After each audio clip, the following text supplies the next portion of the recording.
பார்த்துக் கொண்டிருப்பது நியூஸ் 21 செய்திகள். தமிழ்நாடு செய்திகளை உடனுக்குடன் தெரிந்து கொள்ள நியூஸ் 21 செய்திகளை பாருங்கள்.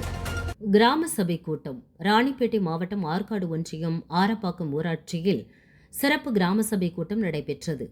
இந்த கூட்டத்திற்கு ஊராட்சி மன்ற தலைவர் பேபி கன்னியப்பன் தலைமை தாங்கினார். இதில் சிறப்பு அழைப்பாளராக துணை வட்டார வளர்ச்சி அலுவலர் சேகர் கலந்து கொண்டார்.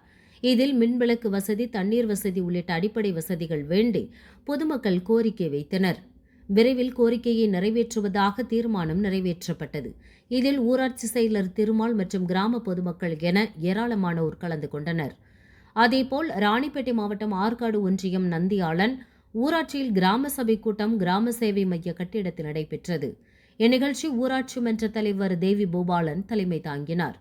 இதில் சிறப்பு அழைப்பாளராக ஆற்காடு தோட்டக்கலை உதவி இயக்குநர் மணிகண்டன் கலந்து கொண்டு தோட்டக்கலை பற்றி, விதைகள் எந்த நேரத்தில் விதைத்தால் மகசூல் அதிகம் கிடைக்கும் என்பது குறித்து விளக்கம் அளித்தார். இதில் ஊராட்சி மன்ற துணைத் தலைவர் சத்யபிரியா, ஊராட்சி மன்ற உறுப்பினர்கள், பொதுமக்கள் என ஏராளமானோர் கலந்து கொண்டனர்.